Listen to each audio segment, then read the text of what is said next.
En las polvorientas estanterías del Archivo General de Palacio, oculto entre miles de legajos que nadie ha consultado en décadas, existe un expediente que jamás debió ver la luz.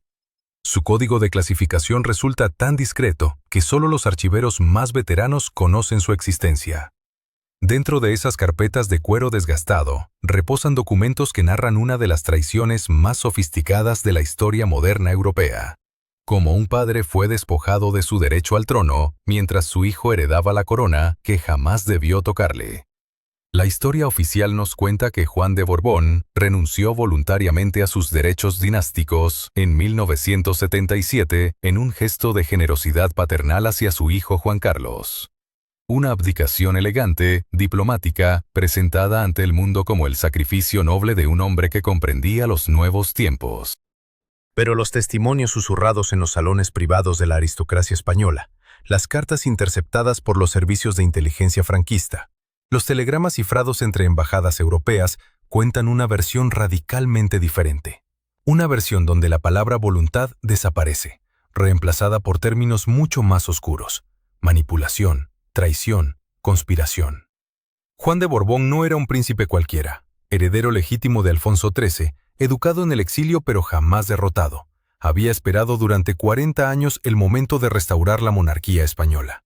40 años tejiendo alianzas, negociando con gobiernos extranjeros, manteniendo viva la llama de la legitimidad borbónica. Sin embargo, cuando finalmente llegó el momento del regreso, no fue él quien cruzó las puertas del Palacio Real. Fue su hijo, convertido en pieza de un tablero de ajedrez cuyas reglas Juan descubriría demasiado tarde. ¿Qué fuerzas se movieron en las sombras para alterar el curso natural de la sucesión? ¿Quién orquestó el plan que convertiría al heredero legítimo en un espectador impotente de su propia historia? Los documentos existen, las pruebas permanecen ocultas bajo capas de secretismo oficial, pero la verdad comienza a emerger como un cadáver que el mar devuelve inexorablemente a la orilla.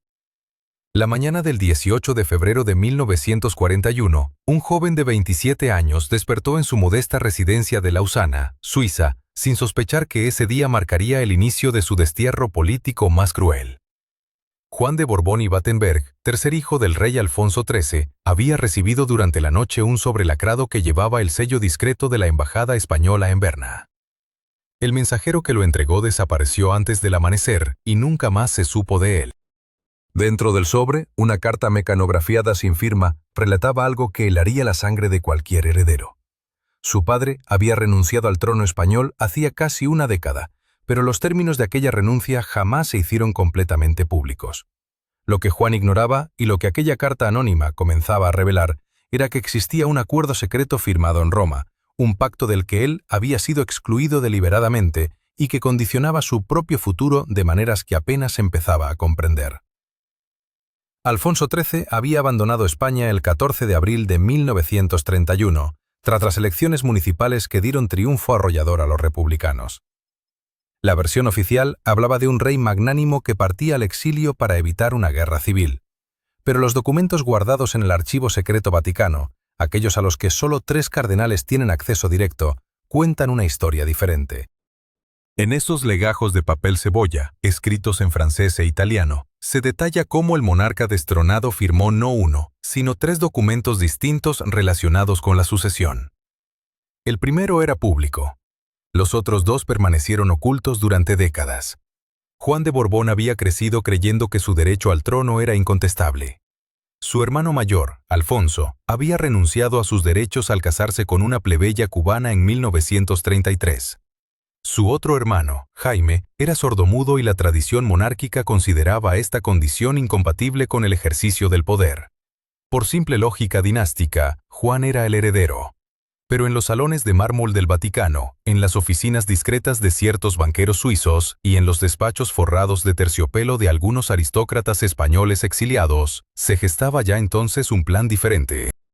El 28 de enero de 1941, apenas 3 semanas antes de que Juan recibiera aquella carta inquietante, su hermano mayor Alfonso había muerto, en circunstancias que la prensa calificó de accidente. Estaba limpiando una pistola en Miami cuando el arma se disparó. La bala le atravesó el cráneo. Tenía apenas 31 años. El parte médico firmado por el Dr. Harrison establecía que la muerte había sido instantánea. Lo que ese informe no mencionaba era la presencia de 3 personas más en la habitación, ninguna de las cuales prestó declaración completa a la policía. Una de ellas abandonó Estados Unidos esa misma noche en un vuelo privado hacia Lisboa. Nunca fue interrogada. 2 meses después de la muerte de Alfonso, Juan comenzó a recibir cartas extrañas. Todas llegaban sin remitente, todas estaban mecanografiadas en el mismo tipo de máquina Underwood y todas contenían fragmentos de información sobre reuniones secretas celebradas en ciudades europeas. Una mencionaba un encuentro en el Ritz de París en 1938 entre 2 generales españoles y un emisario del Vaticano. Otra hablaba de transferencias bancarias realizadas desde cuentas suizas hacia la España de Franco. Una tercera, la más perturbadora, incluía la fotografía borrosa de un documento donde aparecía la firma de su propio padre, junto a un párrafo en el que se leía la palabra renuncia. En los archivos del Ministerio de Asuntos Exteriores británico, desclasificados apenas en el año 2006, existe un memorándum fechado el 5 de marzo de 1941. Lo redactó Sir Samuel Hoare, embajador británico en Madrid. En él, Hoare informaba a Londres sobre conversaciones confidenciales mantenidas con el general Franco. El dictador español había expresado su preferencia por una restauración monárquica, pero dejaba claro que no aceptaría como rey a quien no contara con su beneplácito personal. Hoare escribía con inquietante precisión. Franco no desea tratar con el conde de Barcelona. Prefiere esperar a la siguiente generación. Juan no era todavía conde de Barcelona cuando leyó esas líneas filtradas años después, pero ya intuía la conspiración. Sus movimientos eran vigilados constantemente. En Lausana, en Roma, en Estoril, siempre había hombres en automóviles oscuros estacionados frente a sus residencias. Cuando intentaba viajar, sus visados se retrasaban misteriosamente. Cuando solicitaba audiencias con líderes políticos exiliados, estos cancelaban los encuentros en el último momento, alegando compromisos imprevistos. El 13 de octubre de 1941, Juan recibió una invitación para reunirse con su padre en Roma. Alfonso XIII, enfermo y debilitado, residía en el Grand Hotel. El encuentro duró menos de 1 hora, pero lo que se habló en aquella habitación con vistas al Tíber jamás fue revelado completamente. Un camarero del hotel, italiano llamado Giuseppe Mariani, declaró años después a un periodista que escuchó voces elevadas, el sonido de papeles arrojados al suelo y finalmente un silencio gélido. Mariani murió en 1947 en un accidente de tranvía que la policía romana nunca investigó a fondo. 3 meses después de aquel encuentro, el 28 de febrero de 1941, Alfonso XIII falleció en ese mismo hotel romano. Tenía 54 años. Las causas oficiales hablaban de complicaciones cardíacas. Pero el médico personal del rey, Dr. Ricardo Jiménez de Azúa, anotó en su diario privado, hoy custodiado por sus descendientes, una frase enigmática. Dentro del sobre que Juan de Borbón había recibido aquella noche fatídica, no había carta alguna. Tampoco documento oficial ni sello gubernamental. Solo una fotografía en blanco y negro, amarillenta por el tiempo, donde aparecían 5 hombres reunidos alrededor de una mesa de roble macizo. 4 de ellos vestían uniformes militares de alta graduación. El quinto, un civil de aspecto severo, sostenía entre sus manos un documento enrollado. Al reverso de la imagen, alguien había escrito con tinta negra, en caligrafía apretada y nerviosa. Pacto de El Pardo, marzo del 38. La corona tiene nuevo dueño. Juan guardó aquella fotografía en el bolsillo interior de su chaqueta y no la mostró a nadie durante semanas. Pero la imagen lo perseguía. Cada rostro de aquellos hombres parecía grabado en su memoria con fuego, especialmente el del civil, cuya mirada fría y calculadora atravesaba el papel como una daga invisible. Años después, cuando los archivos comenzaron a desclasificarse con cuentagotas, algunos historiadores identificarían a ese hombre como Ramón Serrano Súñer, cuñado del generalísimo y arquitecto silencioso de alianzas que jamás debieron ver la luz pública. La residencia de Lausana, donde vivía Juan, se convirtió en una jaula dorada. Vigilantes de civil merodeaban la zona a todas horas. Algunos fingían ser turistas, otros se hacían pasar por comerciantes locales, pero Juan los reconocía. Había aprendido desde niño a detectar la presencia de los servicios de inteligencia. Su padre, Alfonso XIII, le había enseñado que un príncipe sin trono es más peligroso para ciertos poderes que un ejército entero, porque representa una legitimidad que ningún golpe militar puede fabricar. Durante las primeras semanas de su exilio suizo, Juan recibió exactamente 3 visitas. La primera fue de un abogado ginebrino llamado Henri Ducasse, quien llegó una tarde lluviosa de marzo sin previo aviso. Ducasse llevaba un maletín de cuero desgastado y hablaba un español impecable, aunque con acento extraño. Le entregó a Juan un sobre manila que contenía copias de telegramas interceptados entre Madrid y Roma. Los mensajes, codificados pero parcialmente traducidos, revelaban conversaciones entre altos mandos del régimen español y representantes del Vaticano. En ellos se discutía abiertamente la conveniencia de establecer una monarquía católica en España, pero bajo condiciones muy específicas. El futuro rey debía ser alguien maleable, alguien que comprendiera que la corona sería meramente decorativa. Juan leyó aquellos documentos con las manos temblorosas. Una frase se repetía en varios telegramas. El hijo es demasiado formado. Necesitamos al nieto, moldearlo desde la cuna. La revelación lo golpeó como un puñetazo en el estómago. No estaban hablando de él. Hablaban de su hijo, Juan Carlos, quien entonces tenía apenas 3 años de edad. El plan ya estaba en marcha. Su propio desplazamiento no era un accidente político ni el resultado de circunstancias históricas adversas. Era una operación calculada, diseñada con precisión quirúrgica. La segunda visita llegó 2 semanas después. Un hombre mayor, de unos 60 años, tocó la puerta al atardecer. Se presentó como Julián Cortés, antiguo secretario privado de Alfonso XIII. Juan lo recordaba vagamente de su infancia. Cortés entró con pasos cautelosos, mirando constantemente hacia la calle, como si temiera ser seguido. Probablemente lo era. Se sentó en el salón modesto de la residencia y habló durante casi 2 horas sin interrupción. Sus palabras eran un torrente de revelaciones que parecían acumuladas durante años de silencio forzado. Cortés reveló que en los últimos meses del reinado de Alfonso XIII hubo negociaciones secretas entre monárquicos españoles y sectores del futuro régimen militar. Estas conversaciones, mantenidas en habitaciones privadas de hoteles parisinos y en discretos cafés de Ginebra, buscaban establecer las condiciones para un eventual retorno de la monarquía. Pero había una cláusula que jamás se hizo pública. La restauración solo ocurriría cuando el generalísimo lo considerara conveniente, y el candidato al trono sería elegido personalmente por él, no por derecho dinástico. Informe confidencial. Servicio de Inteligencia Británico. Fecha: 12 de mayo de 1942. Asunto: Operación Sucesión. Fuentes dentro del régimen español confirman existencia de pacto secreto entre Franco y sectores monárquicos. Objetivo: neutralizar a Juan de Borbón como candidato legítimo. Estrategia: aislar políticamente al padre, educar al nieto según los intereses del Estado. Plazo estimado: 20 a 30 años. Nivel de probabilidad de éxito: alto. Este documento, desclasificado apenas en el año 2003, confirma lo que Cortés le susurró a Juan aquella tarde en Lausana. Los británicos lo sabían. Los estadounidenses también. Y sin embargo, nadie movió un dedo. La razón era simple. En plena guerra mundial, mantener a España neutral era más importante que defender los derechos dinásticos de un príncipe exiliado. Juan era una pieza prescindible en el gran tablero de ajedrez geopolítico. La tercera visita fue la más perturbadora. Ocurrió una noche sin luna de abril. Nadie tocó la puerta. Juan simplemente encontró, al despertar, un sobre deslizado por debajo de ella. Dentro había un recorte de periódico español, fechado una semana atrás. La noticia era breve. Trágico accidente en carretera. Fallece diplomático español en ruta a Ginebra. El nombre del diplomático no significaba nada para Juan, pero alguien había subrayado con lápiz rojo una línea del artículo. El difunto llevaba documentación sensible relacionada con asuntos de Estado. Al margen, escrito a mano con la misma caligrafía nerviosa de la fotografía inicial. Testigo silenciado. Eres el siguiente si hablas.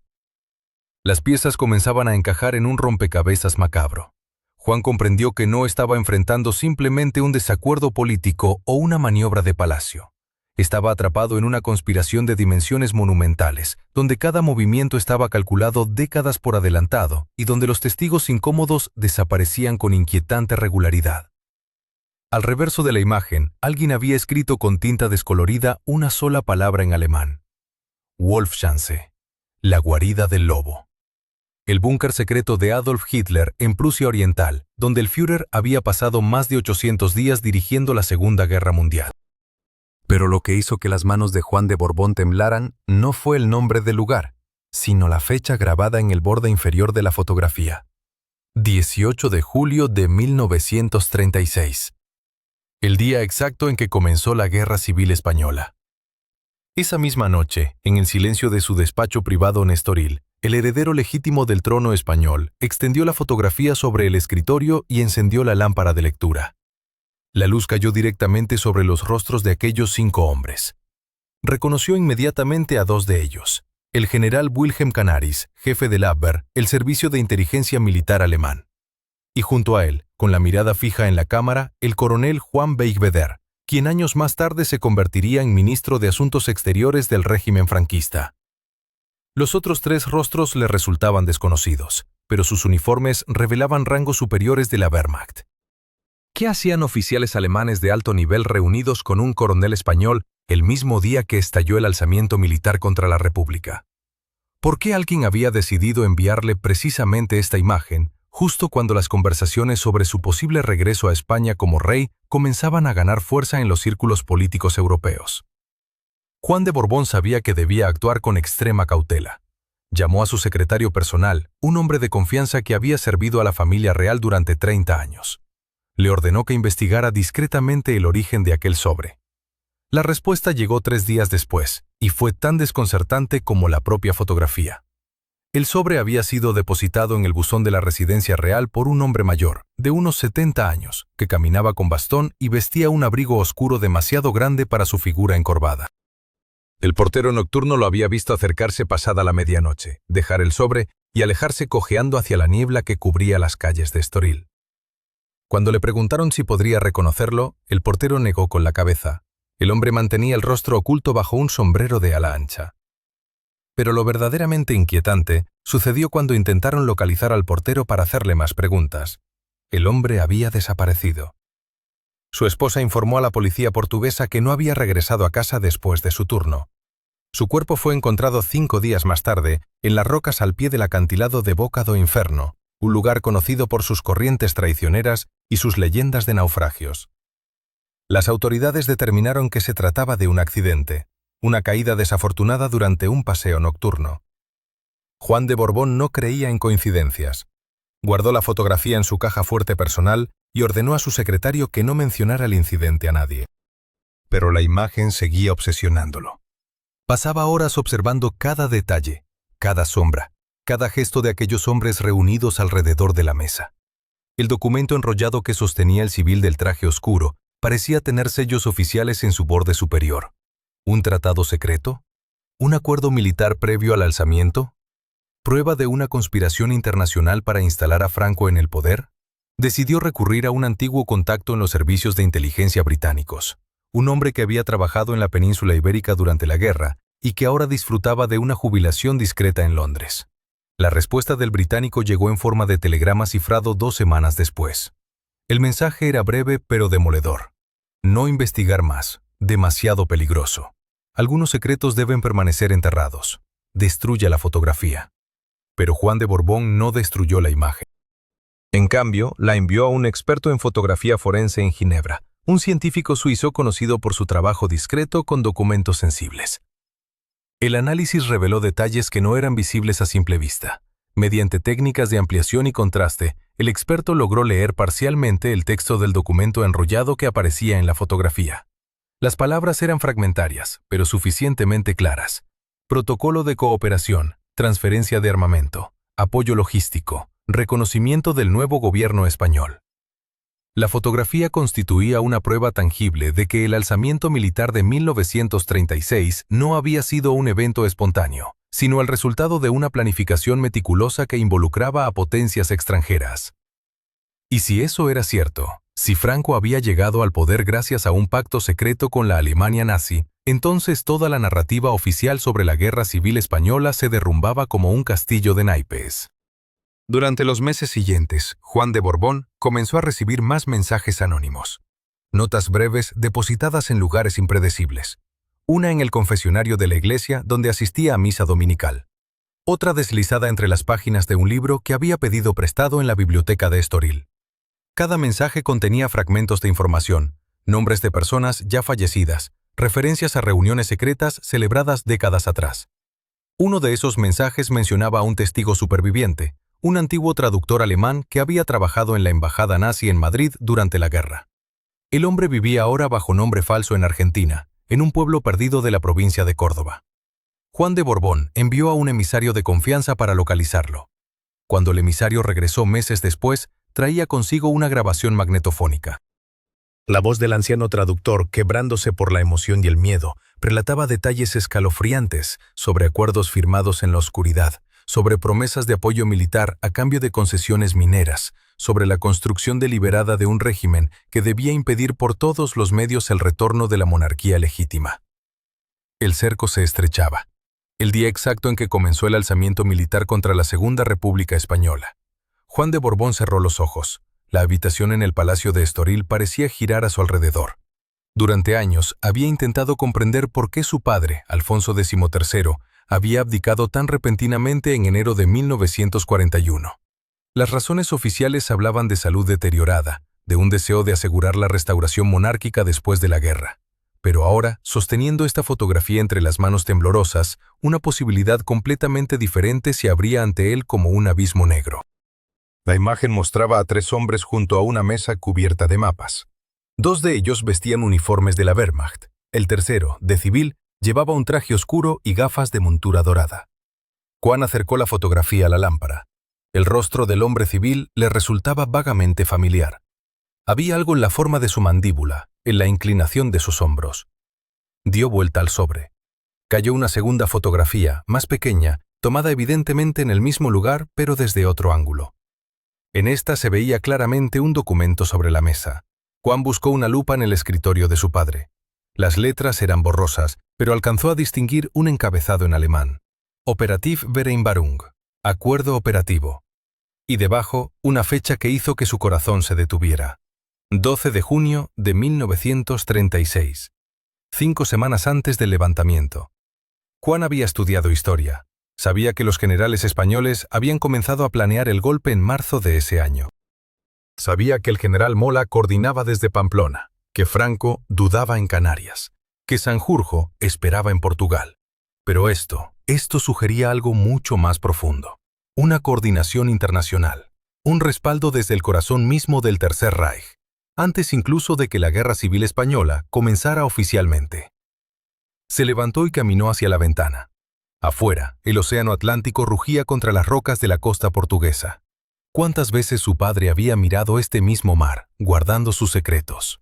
Juan recordó una conversación de 1942, poco después de la muerte de Alfonso XIII. El viejo rey había llamado a su hijo a su lecho de muerte en el Grand Hotel de Roma. Sus últimas palabras habían sido extrañas, casi incoherentes. Había murmurado algo sobre precios que debían pagarse, sobre promesas hechas en tiempos oscuros, sobre sangre que manchaba coronas. Juan siempre había pensado que eran delirios de la fiebre. Ahora no estaba tan seguro. Volvió al escritorio y examinó el resto del contenido del sobre. Había un tercer documento, mecanografiado en papel amarillento. No llevaba membrete, pero la calidad del papel y el tipo de letra sugerían origen oficial. El texto estaba en español. Informe confidencial, 28 de julio de 1936. Para Su Majestad. Fuente, agregado militar en Berlín. El contenido es extremadamente sensible y no debe ser compartido bajo ninguna circunstancia. El informe describía una reunión secreta celebrada en una finca cerca de Múnich 6 meses antes. Los asistentes incluían a representantes del NSDAP, oficiales del Abwehr, el Servicio de Inteligencia Militar alemán, y emisarios de ciertos sectores monárquicos españoles. El propósito: coordinar apoyo logístico y financiero para una eventual acción militar en España. Las condiciones: garantías de que cualquier nuevo régimen español mantendría una postura favorable hacia Alemania en el evento de un conflicto europeo más amplio. Juan sintió náuseas. Su padre había recibido este informe apenas 10 días después del comienzo de la Guerra Civil. Lo había leído, lo había guardado, lo había mantenido en secreto durante todos estos años. Pero había más. Al final del informe, una nota manuscrita con la letra inconfundible de Alfonso XIII. Situación insostenible. Contactado por von Ribbentrop. Exigen definición clara. Monarquía o república, pero con garantías. Franco no lo sabe. Debe seguir sin saber. Nuestra posición demasiado comprometida. Von Ribbentrop. El ministro de Asuntos Exteriores de Hitler. Uno de los arquitectos principales de la política exterior nazi. Y estaba en contacto directo con el rey de España en el exilio, haciendo exigencias, buscando garantías. Juan se dejó caer en la silla. Las piezas comenzaban a encajar, pero formaban un mosaico monstruoso. Su padre había apoyado el alzamiento militar. Eso era conocido, aunque nunca admitido públicamente. Pero esto sugería algo peor, que el apoyo no había sido simplemente político o ideológico, que había habido negociaciones, acuerdos, compromisos con una potencia extranjera que pronto se convertiría en la amenaza más letal que Europa había conocido. Eso explicaría la abdicación abrupta de enero de 1941. Para ese momento, la Segunda Guerra Mundial había estallado, las alianzas se habían clarificado, y cualquier conexión documentada entre la corona española y el régimen nazi se habría convertido en un escándalo político devastador, no solo para Alfonso XIII, sino para cualquier posibilidad futura de restauración monárquica. Pero había alguien más en esa fotografía del Wolfschanze. El hombre de civil con las gafas de montura dorada. Juan lo examinó de nuevo con la lupa. Ahora podía ver un detalle que había pasado por alto. En la solapa del traje, el hombre llevaba un pin pequeño, una insignia heráldica. Juan la reconoció inmediatamente. Era el emblema de la Casa de Borbón. Un enviado real, en el búnker de Hitler, el mismo día que comenzaba la Guerra Civil Española. Juan sintió que el suelo se abría bajo sus pies. No solo su padre había sabido, alguien cercano a él, alguien de confianza suficiente como para portar los símbolos reales, había estado allí, coordinando, negociando. Juan de Borbón cerró los ojos. La habitación en el palacio de Estoril parecía girar a su alrededor. Durante años había intentado comprender por qué su padre, Alfonso XIII, había abdicado tan repentinamente en enero de 1941. Las razones oficiales hablaban de salud deteriorada, de un deseo de asegurar la restauración monárquica después de la guerra.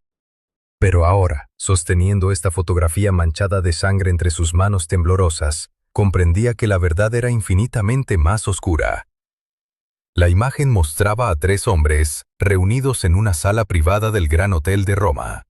Uno de ellos era inconfundiblemente su padre, el rey exiliado. Los otros 2 permanecían en penumbra, pero sus siluetas resultaban inquietantemente familiares. Al reverso, una inscripción en tinta descolorida. Diciembre 1939. La última advertencia. Ninguna firma, ninguna explicación adicional. El sobre que contenía la fotografía había llegado esa misma mañana desde Ginebra. El remitente no dejó nombre, solo una dirección de retorno que resultó ser una oficina vacía en el distrito financiero. Quien la envió conocía secretos que podían hacer temblar los cimientos mismos de la monarquía española. Quien la envió quería que Juan supiera la verdad antes de que fuera demasiado tarde. El conde de Barcelona se levantó y caminó hacia la ventana. El Atlántico se extendía gris y amenazante bajo el cielo de febrero. Recordó las palabras de su madre, la reina Victoria Eugenia, pronunciadas en su lecho de muerte apenas 3 años atrás. «Tu padre no abdicó por voluntad propia», había susurrado ella, aferrando su mano con fuerza desesperada. Lo obligaron. Tenían algo contra él. Algo terrible. Cuando Juan intentó preguntar más, ella había cerrado los ojos y nunca volvió a abrirlos. Ahora, frente al océano interminable, las piezas comenzaban a encajar de manera aterradora. Su ayudante privado, Joaquín Satrústegui, había realizado una investigación discreta durante los últimos 8 meses. Los resultados yacían ahora sobre el escritorio de Caoba, carpetas con documentos fotocopiados, transcripciones de conversaciones telefónicas interceptadas, testimonios recogidos en hoteles de media Europa. Todo apuntaba hacia una operación de chantaje meticulosamente orquestada que había comenzado no en 1941, sino mucho antes. El primer indicio concreto databa de octubre de 1938. Un agente de inteligencia italiano llamado Carlo Monteverdi había visitado a Alfonso XIII en su residencia romana del Palazzo Torlonia. La reunión, que debía ser secreta, fue observada por un camarero del hotel vecino que trabajaba ocasionalmente para el Servicio de Información británico. Su informe, clasificado durante décadas, describía cómo Monteverdi entregó al rey una cartera de cuero negro. Alfonso la abrió, palideció visiblemente y luego la cerró con manos temblorosas. La conversación que siguió fue tensa, casi violenta. 2 semanas después, Monteverdi apareció muerto en su apartamento de Milán. La versión oficial habló de suicidio por envenenamiento. Pero el informe forense original, obtenido por Satrústegui mediante contactos en los archivos italianos, revelaba algo diferente. Marcas de estrangulamiento parcialmente disimuladas, signos de una lucha violenta, y lo más perturbador, la completa ausencia de huellas dactilares en todo el apartamento. Alguien había limpiado la escena con precisión profesional. El contenido de aquella cartera de cuero negro nunca fue recuperado oficialmente. Sin embargo, un documento desclasificado del Servicio Secreto Británico sugería su naturaleza. Material comprometedor relacionado con transacciones financieras durante el periodo 1918 a 1922. Potencial para desestabilización política crítica si se hace público. Las palabras eran deliberadamente vagas, pero su implicación resultaba cristalina. Juan se sentó nuevamente frente al escritorio y abrió la carpeta más gruesa. Contenía extractos bancarios de cuentas suizas, abiertas bajo nombres ficticios durante los primeros años tras la Primera Guerra Mundial. Las sumas eran extraordinarias. Millones de francos suizos, libras esterlinas, marcos alemanes. Los movimientos seguían patrones extraños, transferencias repentinas que coincidían con fechas específicas de crisis políticas en España. Uno de los documentos llevaba anotaciones manuscritas en alemán. Satrústegui había conseguido una traducción. Pago recibido por servicios prestados. Operación Tungsteno completada según acuerdo. Nuevas instrucciones pendientes. La fecha, marzo de 1917. El destinatario del pago aparecía codificado como Corona Alfa. Durante años, España había mantenido su neutralidad en la Gran Guerra vendiendo materias primas estratégicas a ambos bandos. El tungsteno español, esencial para la fabricación de armamento, había fluido hacia Alemania a pesar de la presión británica. Ahora surgía una pregunta que nadie se había atrevido a formular públicamente. ¿Había recibido alguien en las más altas esferas comisiones secretas por facilitar ese comercio? La noche caía sobre Estoril cuando Juan encontró el documento definitivo. Era una fotocopia de un telegrama cifrado enviado desde Berlín a Roma en enero de 1941. El texto, una vez decodificado, contenía apenas 3 líneas. Operación Corona completada exitosamente. Sujeto ha firmado abdicación según lo previsto. Material comprometedor permanece asegurado como garantía de silencio perpetuo. El remitente era un hombre que Juan reconoció inmediatamente. Reinhard Heydrich, jefe de la Oficina Central de Seguridad del Reich. El destinatario permanecía oculto bajo un criptónimo, pero la implicación resultaba aterradora. Los servicios secretos nazis habían estado involucrados en la abdicación de su padre. Pero ¿por qué Franco había permitido, incluso facilitado, esta operación? El caudillo necesitaba mantener controlada cualquier amenaza a su poder, y un rey vulnerable al chantaje era infinitamente más manejable que uno con las manos limpias. La restauración monárquica podría llegar algún día, pero sería bajo términos dictados desde el Pardo, no desde Roma o Estoril. Juan cerró la última carpeta cuando el reloj marcaba las 11 de la noche. Afuera, las olas del Atlántico rompían contra las rocas con furia creciente. Comprendía ahora que su padre había vivido prisionero de secretos que nunca podría revelar, que la abdicación no había sido un acto de generosidad paternal, sino de desesperación absoluta. Comprendía también que él mismo heredaba ahora no solo un derecho al trono, sino una amenaza que permanecía latente en algún archivo secreto, esperando el momento preciso para destruir todo lo que su familia representaba. La fotografía mostraba algo que ningún archivo oficial jamás mencionaría. En el reverso, con tinta descolorida pero legible, alguien había escrito 3 palabras en alemán: Operación Corona Rota. Juan de Borbón sintió cómo el aire abandonaba sus pulmones.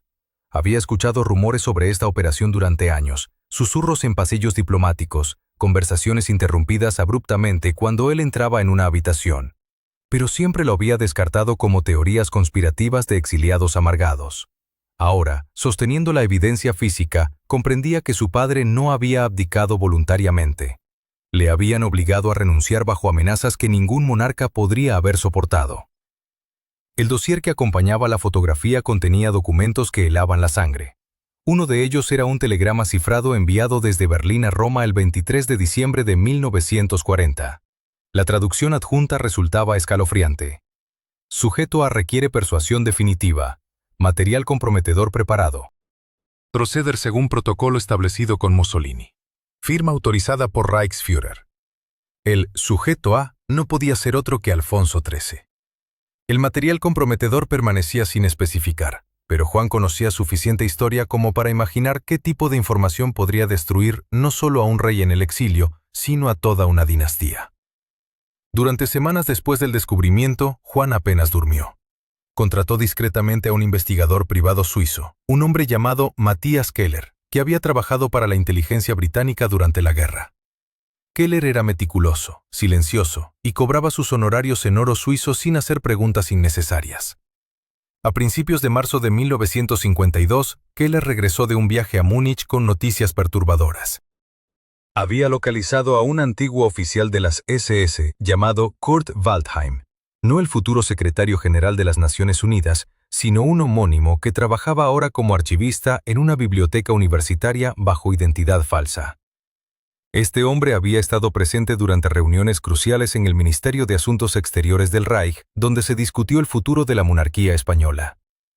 Waldheim accedió a reunirse con Keller solo una vez, en un café oscuro cerca de la estación central de trenes. Lo que reveló esa noche confirmaba los peores temores de Juan. Según el antiguo oficial, en octubre de 1940, los servicios de inteligencia alemanes habían interceptado correspondencia entre Alfonso XIII y ciertos banqueros judíos en Suiza.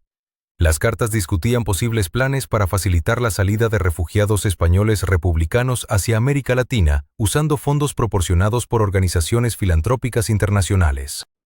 Para los nazis, esto constituía traición a la causa fascista. Pero había algo más grave todavía. Uno de los intermediarios en estas operaciones era un primo segundo de la familia Rothschild. La mera asociación con ese apellido bastaba para desatar una tormenta propagandística que habría aniquilado cualquier posibilidad de restauración monárquica en España. Pero la verdadera bomba esperaba en las últimas páginas del informe de Keller. El investigador había descubierto que Franco conocía estos documentos comprometedores. No solo los conocía, sino que aparentemente los había adquirido directamente de fuentes alemanas en enero de 1941, precisamente semanas antes de la abdicación de Alfonso. Un funcionario español de la embajada en Berlín, cuyo nombre aparecía parcialmente censurado en los documentos, pero que Keller identificó como José Finat y escribá de Romaní, conde de Mayalde y entonces embajador en Alemania, había recibido personalmente copias de toda la correspondencia interceptada. Estos papeles viajaron a Madrid en valija diplomática y llegaron directamente al despacho del generalísimo el 14 de enero. Juan de Borbón recordaba perfectamente esa fecha. 2 días después, su padre sufrió un repentino colapso nervioso que los médicos atribuyeron al estrés del exilio. Una semana después, llegó la abdicación. Ahora todo cobraba sentido macabro. Franco había usado esos documentos como palanca. La elección que presentó Alfonso debe haber sido brutal en su simplicidad. Abdicar tranquilamente en favor de su hijo y mantener el honor familiar intacto, o ver cómo esos papeles circulaban entre las cancillerías europeas, destruyendo para siempre cualquier esperanza de retorno monárquico. Para un hombre del orgullo y los principios de Alfonso XIII, realmente no había elección posible. Keller agregó un detalle final que transformaba la tragedia en pesadilla. Según Waldheim, los alemanes nunca tuvieron intención de publicar esos documentos. La correspondencia interceptada era genuina, pero completamente inocente. Alfonso simplemente había respondido a peticiones humanitarias de antiguos colaboradores republicanos moderados que buscaban salvar vidas. No había conspiración, no había traición, solo un anciano monarca intentando reducir el sufrimiento humano durante tiempos apocalípticos. Pero los servicios de inteligencia del Reich habían enmarcado la correspondencia de manera que parecía evidencia de connivencia con enemigos del eje. Y Franco, desesperado por consolidar su poder y eliminar competidores por la jefatura del Estado, había aprovechado la oportunidad con frialdad despiadada. Juan cerró el expediente y miró por la ventana hacia el Atlántico oscuro. Las olas rompían contra las rocas de Estoril con furia constante. Su padre había muerto creyendo que protegía a su familia, que su sacrificio permitiría eventualmente la restauración. Pero Franco nunca tuvo intención de restaurar nada. Cada año el generalísimo prometía, postergaba, sugería que las condiciones todavía no eran apropiadas. Y ahora Juan comprendía por qué. Mientras esos documentos existieran, mientras Franco mantuviera esa espada de Damocles sobre la dinastía Borbón, ningún rey podría reinar verdaderamente libre en España. La pregunta que mantenía despierto a Juan cada noche era devastadora en su simplicidad. ¿Dónde estaban ahora esos documentos originales? ¿Los había destruido Franco? ¿Los guardaba en alguna caja fuerte secreta como seguro definitivo contra cualquier veleidir restauracionista? Y lo más inquietante, había otras copias circulando en archivos de inteligencia internacionales, esperando el momento oportuno para emerger y destruir lo que quedaba de las aspiraciones monárquicas. La mano de Juan de Borbón temblaba mientras sostenía la segunda fotografía que había encontrado oculta dentro del sobre. No era una imagen cualquiera. Era una prueba de algo que cambiaría todo lo que creía saber sobre su propia familia. La imagen mostraba una reunión nocturna en lo que parecía ser una biblioteca privada. Reconoció inmediatamente el lugar, el Palacio de Liria en Madrid, residencia de los duques de Alba. Pero lo que lo dejó paralizado fue la fecha estampada en el borde. 17 de febrero de 1948. Exactamente 3 semanas antes de que su nombre desapareciera, misteriosamente, de todos los documentos oficiales relacionados con la sucesión española. En la fotografía, 5 hombres se inclinaban sobre una mesa cubierta de papeles. Reconoció a 3 de ellos. El duque de Alba, conocido agente de inteligencia durante la guerra. Un cardenal cuyo rostro había visto en ceremonias oficiales.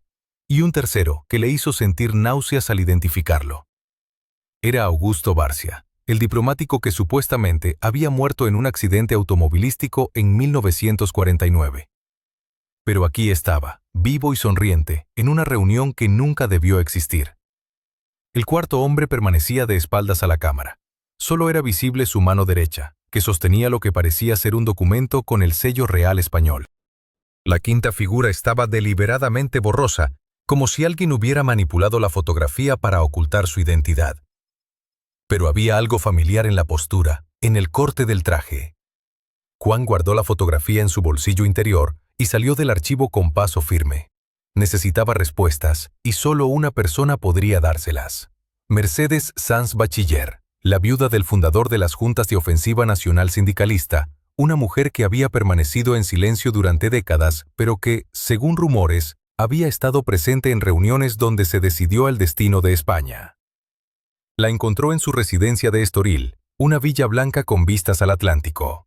Mercedes lo recibió sin sorpresa, como si hubiera estado esperándolo durante años. Sus ojos, todavía brillantes a pesar de sus 72 años, lo estudiaron con una mezcla de compasión y resignación. No hubo saludos formales. Ella simplemente señaló un sillón y le sirvió un vaso de agua. Después, con voz firme pero cansada, comenzó a hablar. Le contó sobre una operación que había comenzado no en 1948, sino mucho antes, en 1939, cuando la guerra civil apenas había terminado. Un grupo reducido de personas, convencidas de que España necesitaba una monarquía controlada, había diseñado un plan meticuloso. El objetivo era simple pero devastador: asegurarse de que el futuro rey de España fuera alguien maleable, educado según ciertos principios, libre de influencias extranjeras indeseables. Juan de Borbón, con su educación británica y sus ideas liberales, representaba un peligro. Había expresado públicamente su apoyo a los aliados durante la Segunda Guerra Mundial. Había criticado, aunque discretamente, ciertos aspectos del régimen. Peor aún, había demostrado una independencia de pensamiento que aterrorizaba a quienes veían en la monarquía futura una herramienta de estabilidad conservadora. Mercedes le reveló que en aquella reunión de febrero de 1948 se había tomado una decisión definitiva.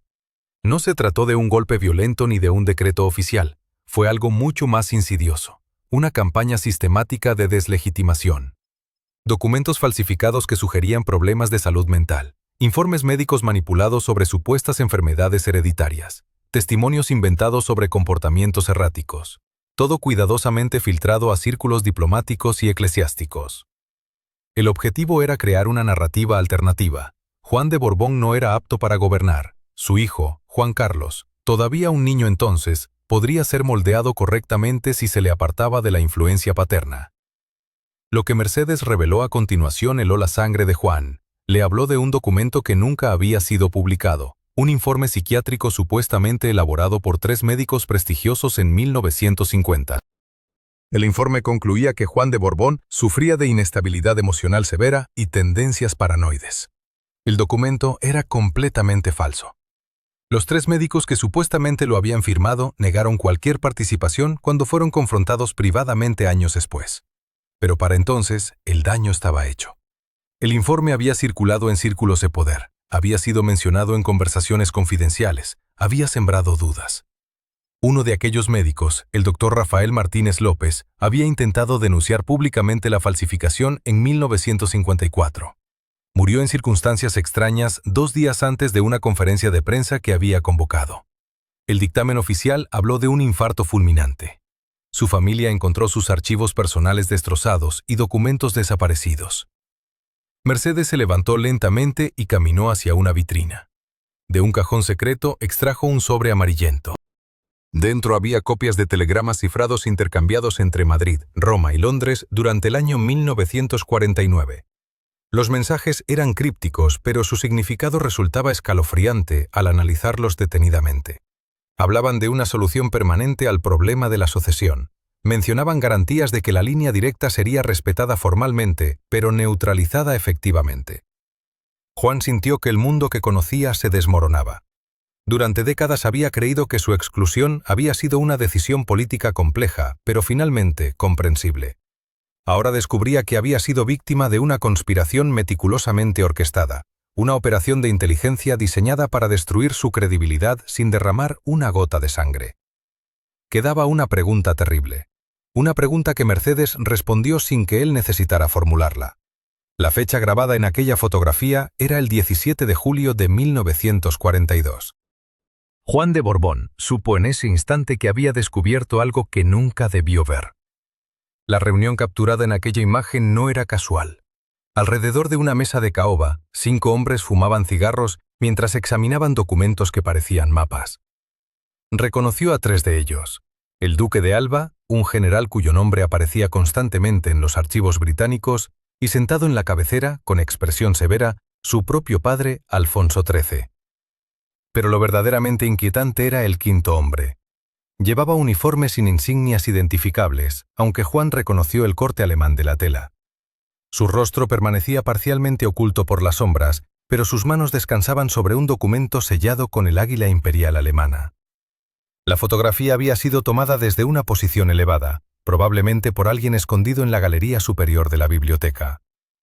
Un espía dentro del círculo más íntimo de la monarquía española en el exilio. Juan volcó completamente el contenido del sobre secreto. Cayeron más fotografías, todas numeradas en orden cronológico. La segunda mostraba la misma biblioteca, pero ahora los 5 hombres examinaban lo que parecía ser un mapa de la península ibérica con anotaciones manuscritas. La tercera capturaba el momento en que su padre firmaba algo, mientras el hombre del uniforme alemán observaba. La cuarta y última imagen era la más perturbadora. Los 5 hombres levantaban copas en un brindis, con expresiones que mezclaban satisfacción y algo que Juan solo podía describir como triunfo. Un papel amarillento cayó al suelo. Lo recogió con dedas temblorosas. Era un telegrama cifrado dirigido al Servicio de Inteligencia británico. Fechado el 23 de julio de 1942, apenas 6 días después de aquella reunión secreta. El remitente usaba el seudónimo Gaviota, el mismo agente que había infiltrado el círculo monárquico. El mensaje, una vez descifrado con la clave que Juan había encontrado en documentos anteriores, era escalofriante. Operación Corona confirmada. Acuerdo firmado entre exiliados monárquicos y representante del alto mando alemán. Plan contempla restauración forzosa tras victoria del Eje. Compromiso. España ingresaría en alianza militar germano-italiana. Rey Alfonso acepta condiciones. Testigos. Duque de Alba, General Vigón, Conde de Fontanar. Requiero instrucciones urgentes. Situación extremadamente delicada. Gaviota. Juan sintió que el suelo desaparecía bajo sus pies. Su padre, el hombre que públicamente mantenía neutralidad, que declaraba respetar la voluntad del pueblo español, había firmado un pacto secreto con la Alemania nazi. Un acuerdo que hipotecaba el futuro de España a cambio de recuperar el trono. Pero había algo más, algo que explicaba por qué estos documentos permanecían ocultos incluso décadas después de terminada la guerra. Buscó entre los papeles restantes y encontró la respuesta del Servicio de Inteligencia británico. La respuesta llegó el 28 de julio, firmada por el propio director de Operaciones Especiales. Las instrucciones eran claras y brutales. Gaviota debía asegurar copias fotográficas de todos los documentos firmados, pero la última línea del mensaje helaba la sangre. Si acuerdo se consuma, todas las opciones están sobre la mesa, incluida eliminación definitiva de participantes clave. Juan comprendió entonces la verdadera dimensión de lo que tenía entre manos. Los británicos habían considerado seriamente asesinar a su propio padre para impedir que España cayera en manos del Eje. El destino de Alfonso XIII, y por extensión el de toda la dinastía Borbón, había pendido de un hilo más delgado de lo que nadie imaginó jamás. Pero la historia no terminaba ahí. Otro documento, mecanografiado en papel membretado del Ministerio de Asuntos Exteriores español, llevaba fecha de agosto de 1942. Era un informe interno dirigido a Franco, marcado con el sello de alto secreto. El contenido era devastador. Excelencia. Nuestros informadores en Portugal confirman reunión clandestina entre Alfonso de Borbón y representantes alemanes. Tema: posible restauración monárquica con apoyo del Eje tras finalización conflicto bélico. Recomendación: considerar esto como acto de alta traición. Monarca destronado conspira contra estabilidad del Estado español. Sugiero medidas preventivas permanentes contra cualquier intento restaurador de esta línea dinástica. Franco lo había sabido todo. Cada movimiento, cada conspiración, cada encuentro secreto. Y ese conocimiento le había dado un arma definitiva contra cualquier intento de restauración monárquica mientras él viviera. No era solo cuestión de ideología o de mantener el poder. Franco poseía pruebas irrefutables de que Alfonso XIII había traicionado a España al firmar acuerdos secretos con potencias enemigas durante la guerra más devastadora de la historia. Juan de Borbón dejó caer los documentos sobre la mesa. Las piezas finales del rompecabezas encajaban con claridad dolorosa. Su padre murió en el exilio en 1941, antes de que se consumara aquella conspiración. Pero los documentos permanecieron en manos de los servicios secretos británicos, españoles y probablemente estadounidenses. Cuando Juan reclamó sus derechos sucesorios tras la muerte de su padre, Franco simplemente le mostró las pruebas. No hacían falta amenazas explícitas. Juan comprendió que nunca podría ser rey mientras viviera el generalísimo. Y cuando finalmente se negoció la restauración, no fue Juan quien ocupó el trono, sino su hijo Juan Carlos. Un joven príncipe sin pasado comprometedor, educado bajo la tutela directa de Franco, moldeado para ser el heredero que España necesitaba, no el que el linaje dinástico demandaba. La conspiración de la corona no había sido solo una maniobra política, había sido una condena transgeneracional, una sentencia ejecutada en silencio que destruyó el destino de un hombre, sin que el mundo conociera jamás la verdadera razón. El documento que finalmente llegó a manos de Juan de Borbón en octubre de 1974 no llevaba firma ni sello oficial.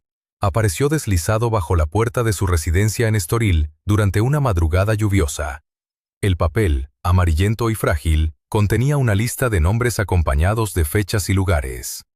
Todos los nombres estaban tachados con una línea roja. Todos excepto uno, el suyo. La empleada doméstica que encontró el sobre aquella mañana recordaría años después el rostro pálido del conde cuando leyó su contenido. No dijo palabra alguna. Simplemente caminó hasta la chimenea y contempló las llamas durante horas, sosteniendo aquel papel con manos temblorosas. Nunca lo quemó. Lo guardó en un sobre lacrado que dejó instrucciones precisas de abrir solamente después de su muerte. Cuando Franco agonizaba en la Clínica La Paz de Madrid, un hombre vestido con gabardina gris visitó la habitación contigua a la del dictador. Permaneció allí durante 3 noches consecutivas. Nadie supo quién era ni qué hacía. Las enfermeras que lo vieron describieron después sus ojos, fríos, calculadores, perpetuamente vigilantes. El día que Franco finalmente falleció, ese hombre desapareció sin dejar rastro. Las cámaras de seguridad del hospital mostraban su entrada, pero no su salida. El 22 de noviembre de 1975, Juan Carlos fue proclamado rey de España.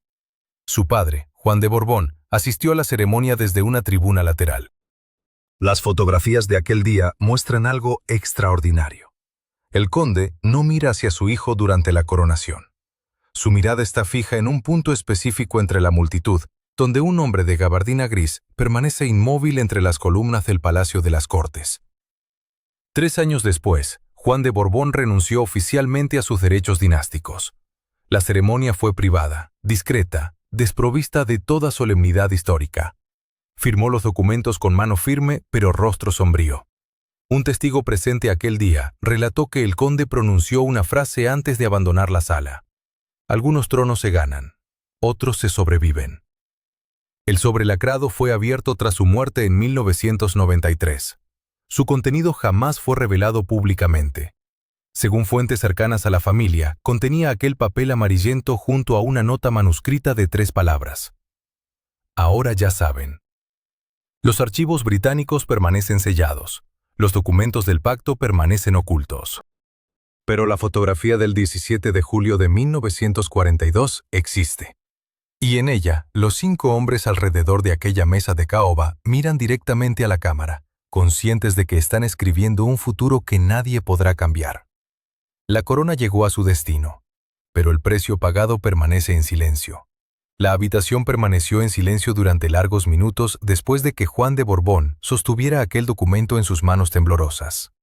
Su esposa María de las Mercedes encontró el papel arrugado sobre el escritorio a la mañana siguiente, junto a una copa de coñac sin terminar. Él nunca volvió a mencionar su contenido, pero quienes lo conocieron aseguran que algo cambió en su mirada desde aquella noche de octubre. Los archivos que permanecen sellados en las bóvedas del Palacio Real contienen correspondencia clasificada entre Madrid y Washington, fechada entre 1969 y 1975. Cartas que mencionan acuerdos nunca firmados públicamente, promesas intercambiadas en habitaciones sin testigos, compromisos que requerían sacrificios personales de quienes aspiraban al trono de España. El nombre de Juan aparece mencionado 37 veces en esos documentos, siempre como el problema, nunca como la solución. La muerte de Franco en noviembre de 1975 precipitó eventos que parecían escritos décadas atrás. Juan Carlos fue proclamado rey apenas 2 días después del funeral del dictador. Su padre Juan observó la ceremonia desde Estoril, donde permaneció hasta que la muerte lo alcanzó en abril de 1993. Nunca pisó el Palacio Real como monarca. Nunca reclamó públicamente lo que consideraba suyo por derecho de nacimiento. Los historiadores oficiales hablan de renuncia voluntaria, de comprensión política, de sacrificio patriótico. Pero los documentos desclasificados en el año 2018 revelan otra narrativa, oscura y perturbadora, donde las decisiones tomadas en despachos cerrados determinaron el destino de toda una dinastía. La verdad completa sobre por qué Juan de Borbón fue apartado del trono que le correspondía sigue guardada en archivos clasificados hasta el año 2040. Documentos que quizás nunca veamos. Secretos que murieron con quienes los conocieron. Gracias por acompañarnos en esta investigación que desentraña los misterios más profundos de la historia contemporánea. Si este relato te ha impactado tanto como a nosotros descubrirlo, suscríbete al canal para no perderte futuras revelaciones que siguen ocultas en los archivos prohibidos de la historia. Deja tu like si crees que estas verdades merecen salir a la luz. Y comparte en los comentarios qué piensas sobre esta conspiración que cambió el rumbo de una monarquía. Tu opinión es parte de esta búsqueda de la verdad.